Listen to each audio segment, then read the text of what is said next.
Miss হবে না আপনার পছন্দের টিভি শো। দেখুন জি5 অ্যাপে একদম ফ্রি।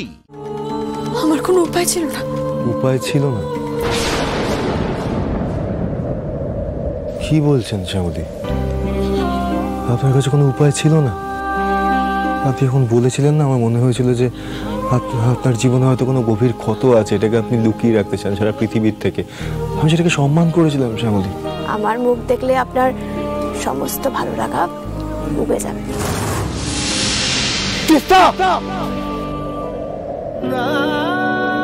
আমার না কোনো বন্ধু নেই, জানেন তো। আমি তিস্তাকে আমার সেই বন্ধুর জায়গায় দিয়েছিলাম, এতটা সম্মান করলাম। আর আপনি সবকটা ইমোশনকে একেবারে এইভাবে, আপনার একটু বিবেকের দংশন হলো না শ্যামলী? আপনারা কি করে পারলেন? স্যার, আমি আপনাকে কষ্ট দেওয়ার জন্য, আপনাকে অসম্মান করার জন্য কিচ্ছু করিনি, বিশ্বাস করুন। আমি যা করেছি পরিস্থিতির চাপে পড়ে করেছি, আমার কথাটা একবার বিশ্বাস করুন। শ্যামলী, বিশ্বাস করে এখানে না ন্যাকা কান্না কেঁদে আর কোনো লাভ নেই, কারণ সবাই তোমাকে চিনে গেছে। বড় মামা, এই মেয়েটাকে তোমরা বিশ্বাস করে কোম্পানি ট্রেজারার করে দিলে, এই মেয়েটাকে বিশ্বাস করে তোমরা আমাকে কোম্পানি থেকে পার করে দিলে, আরো ভালো কথা। কিন্তু ভালো করে দেখো, এই মেয়েটাই তোমাদের বিশ্বাসের কি মর্যাদা দিল। ওর first target Kinjal, successful. Second target Ani, not so successful. তাই ও ছদ্মবেশ নিয়ে অনির ক্ষতি করার চেষ্টা করলো এবং করেও ফেলেছিল। বিকজ আমরা সবাই জানি যে অনি কারুর কথা শোনে না, শুধুমাত্র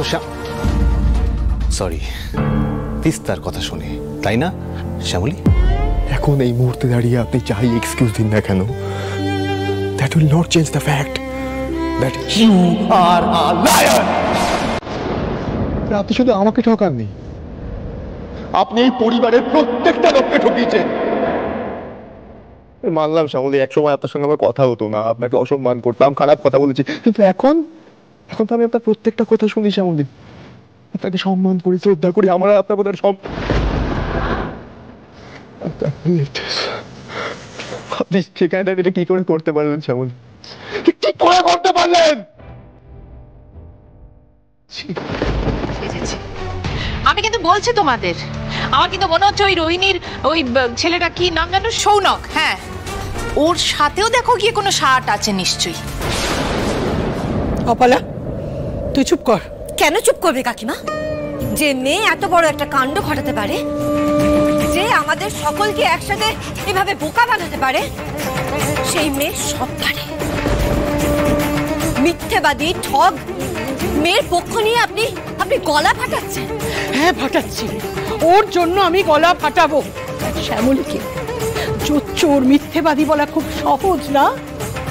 এই মেয়েটা কোন পরিস্থিতিতে, কেন, কিসের জন্য তিস্তার জন্ম দিয়েছে তোমরা কেউ জানতে চেয়েছো ওর কাছে? আমি জানি ও কেন দিয়েছে।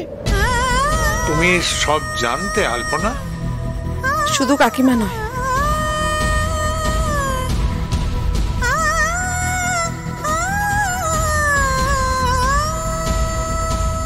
আমরা সবাই জানতাম।